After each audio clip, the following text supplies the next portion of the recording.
So the next question is, what happens to a blended family when they don't have boundaries? Oh, it's A ugly. It gets disaster. so ugly. It's a Well, that's disaster. ugly for non-blended families. There, Right. there is so much fighting, and it's just a Mhm. way to spread hate and discontent.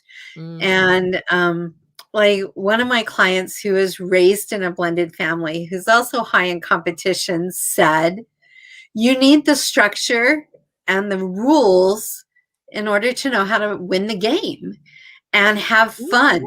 And if you don't have that structure, it's never going to be any fun. It's like playing Monopoly with competition people that don't know the rules. Right, and that's the problem, is that there either are none or they are not clear, and so, or worse, they're made up on the spot.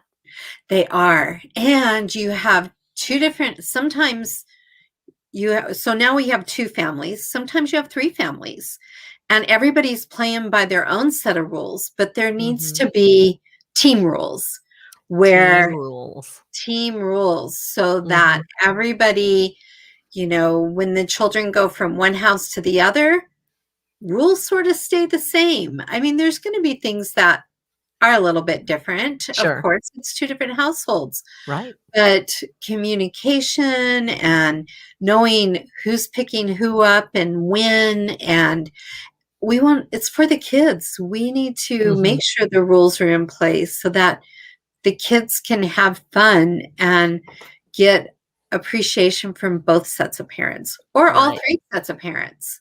And you're talking about everybody winning. Every Helping everybody winning. It's not winning for the sake of one-upping, which is part of the problem when you don't have rules, Right. is you Yes. tend to make them up or you one up one another, right? And it also creates jealousy, I would think, Oh, bad given where the children are children. in that moment, like in this weekend, right? If there aren't Right. consistent rules that at least we share between households, then it can cause a Exactly. problem. Mhm. Yes, exactly. And it even comes down to chores. Mm. I remember growing up and my siblings would come. I lived in the house full time and they would come in summers and winters and thinking that they were up for vacation. And so my parents were really very good about establishing chores and rules and we still Right. joke now that we're old, we're older.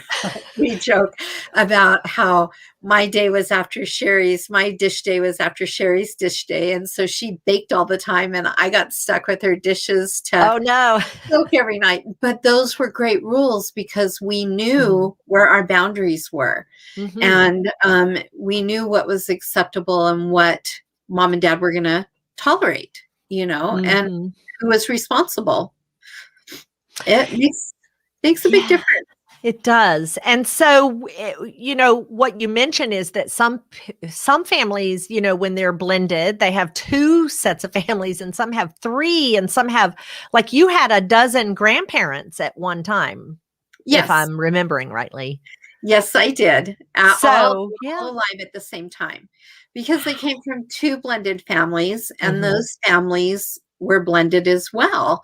And so I guess we come from a, a range of people who have great genes because we're always able to, everybody live long, healthy lives. And as a child, I got to experience the blessings of all of Mhm. those grandparents. Which And is how it should be, Melinda, but unfortunately, this is where the struggle is that sometimes blended families struggle because they don't understand the rules of setting up rules, well, there right? are Or no rules. they don't know the ways to make their lives easier, I think would be a better way to Well, put it. nobody tells you when you enter a blended family, there's no rules. They don't Right. you enter into a new family because of love and happiness and Right. a positive future. There's my positivity. Like I always think down the Right. road, it's going to be better. And nobody enters in to that thinking it's going to be a disaster. I mean, why would we do it if Right. that's, Exactly. but then things happen Sure. and all of a sudden, you have a step sibling sharing clothes or using clothes that were theirs. I mean, there's all these little things that crop up. Wow. Yeah. And without boundaries, then fights and jealousy and all of that happen. And Mhm. so you You're almost have walking around your house with a bunch of landmines. That's what you're doing.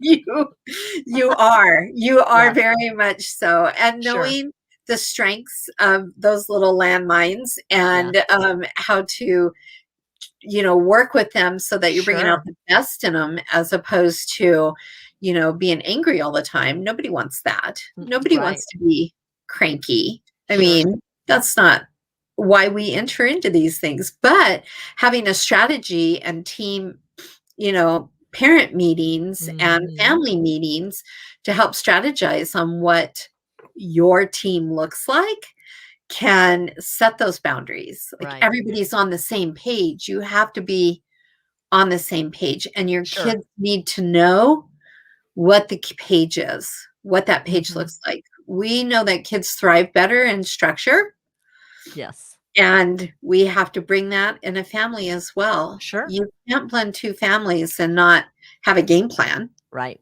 Like, Well, and I love the way that you're presenting it as a game, and I think that's a really effective strategy to get families and get exes on the same page is to help them see that it's a game that everybody wants to win, and especially you want to win it for your kids. right, exactly. And yeah, so if that communication isn't possible right now, I know you do recommend a couple of resources. Fill us in quick on those. Right. Well, you can pass a notebook. So a Mhm. journal, it shouldn't be for your children's eyes, but it should just be between your eyes.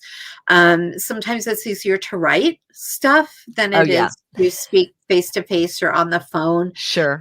because they do know all your buttons. They know all your secret buttons. They can Right. send you from 0 to 60 in a heartbeat. So taking that out of the equation helps. There's also so many apps right now where you can Mhm. share apps and put people on your app to, for scheduling Sure. or lists or events. Shared Google Calendar. Yes, Right. exactly. And then they Mhm. don't have to question. They can Right. come to the event and still feel welcome Sure. without having a fight ensue before the event You're right. because nobody told somebody and now somebody's angry. Right. Yeah. Well, each family has to sit down and make those decisions and set those boundaries. And so I know you suggest they do that sooner rather than later. Absolutely. There Absolutely. you And go. involve the kids. Your kids need to be part of that You plan. bet. They need to understand that they have a Sure. voice in the new team. 'Cause Right. Otherwise, they are really good little buggers at getting right up in between they are. the whole There's situation. so much. Ah, And, while some of them enjoy it, some of them just are natural. They don't even know that they're doing it. oh, And no. as Mm-mm. they just Yeah. step into a place and it's flight or fight. They're Sure. going to do it's a survival technique. That's right. And they're going to do what they think they need to do to survive. Sure.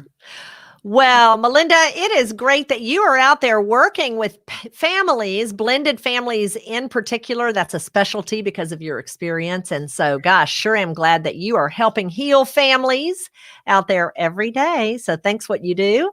And if you have a blended family and need a little help or new strategies, you definitely want to reach out to Melinda Perry at blendedfamilyparenting.com.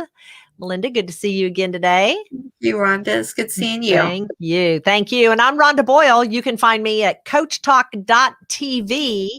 And that's where we have interviews with all sorts of coaches. So if you're looking for a new coach, be sure to tap into www.coachtalk.tv. I'm Rhonda Boyle. Thanks for joining us. Bye-bye.